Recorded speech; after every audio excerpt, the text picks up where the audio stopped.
We're doing our Rogues Gallery a little bit differently this week. We have here 4 watches, but 3 of them are fake, and only 1 is genuine. The thing is, which is which? Richard Price, our clocks and watches expert, has brought these watches along, and he says that the number of fakes in the market is an increasing problem for watch collectors. So can you spot the 1 genuine watch and the 3 fakes? They all look fabulous. Richard is going to give you some clues. Watch number 1 is a beautiful looking master calendar watch by Jaeger LeCoultre. Or is it? It looks slightly retro and convincing, but was a model like this ever made by this company? Number 2, and it's a glittering name, Cartier. It's apparently an all-gold Santos model, and if it's right, it retails for something well in excess of £20,000. Are the diamonds real, and is this example worth anything? Our 3rd watch, a Rolex GMT Master 2, looking like the real deal. A great sports watch, but are you convinced by this example? And finally, the maker of this last watch is Panerai, with an example in a titanium case and the reverse with a visible movement. But does the mechanism bear the quality of the example in the catalogue?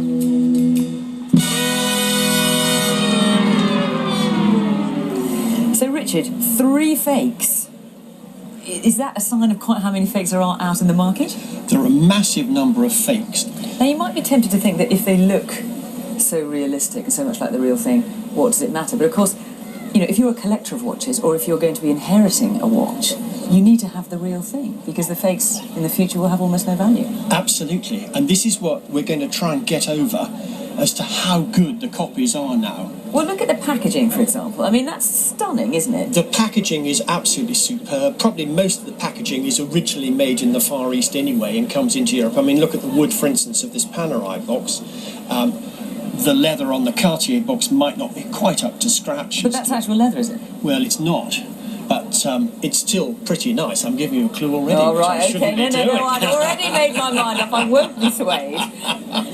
But aren't they clever? The packaging, and they all, of course, underneath have the guarantee cards and the certificates and everything like that.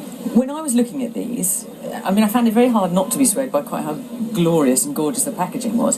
One thing I did notice with the Rolex is that written inside is Rolex, which you'd think would be a very expensive process if you were going to make a fake.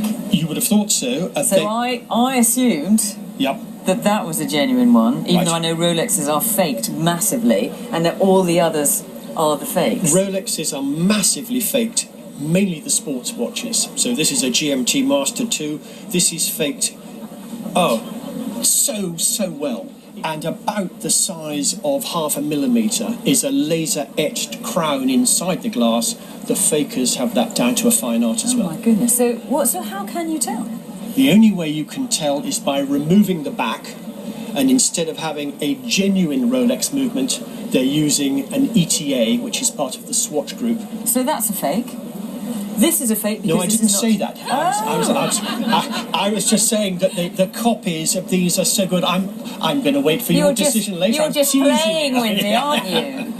But I mean, so if someone wanted to buy a watch, an expensive watch, this kind of expensive watch, how could they be sure that they weren't buying a fake and that they were in fact buying a collectible watch, an antique of the future? I would always suggest, if you're buying a new watch, that you go to a retail jeweller of repute who has an agency for whatever brand you want to buy.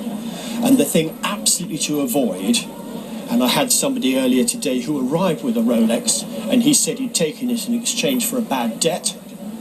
You want to avoid that sort of thing because that is the ultimate scam. You could be passed off with anything. So go to a decent jeweller who will give you a proper receipt and a proper certificate, and then if there's any query at any stage, you can back it. And I guess the price is a bit of a giveaway, because the price of the fakes, or the price they are offered at, is a fraction of the real thing, isn't it? It is if you can buy them at source, but again, they are making their way into the retail market. So then they'll be selling it at what, the full value? They will be selling it at pretty much full value, or saying this would normally be £7,000, but to you I can do it for £5,000. Not that funny if you bought one. Exactly. However, I challenge you to work out which is which. Well, come on then. I thought this was a bit of a double bluff because I know these effects so much, and you've talked to me about this before. I assumed this was the genuine one, and that these three are the fakes. I hate to say it, but you're right. Oh! I wanted to pull the double bluff specially. But that's why. That's only the only reason. Because I know you've seen so many fake Rolexes. So, how can you tell that these are not genuine then? Well, this in real life would be well in excess of £20,000. Wow. It is only a quartz movement, but the real Cartier is only a quartz as well. The fact is that the diamonds just simply aren't diamonds. The quality of the case isn't there. What about this one, the Jaeger LeCoultre? Jaeger don't make a watch that looks like that. They have a power reserve where those two sectors are, and the two windows are at the 9 and the 3 o'clock. So it looks retro, and they made something like that 20 years ago, but it's not available now. And what about this amazing with all the packaging, the wooden box and the little screwdriver here? This is a very, very collectible brand. Panerai have devoted followers who will only buy this particular brand. This particular one is in a titanium case, and if I can just show you the movement, I don't know whether you had a look at the back, you probably didn't. It is very, very clever. And compared, if you get the catalogue, there we are, that is that watch. But if you look at it there, you can just see it's not quite as good as the real thing. Right, well there you are. If you want to make sure that you are buying a genuine watch, as opposed to one of these, admittedly very clever, but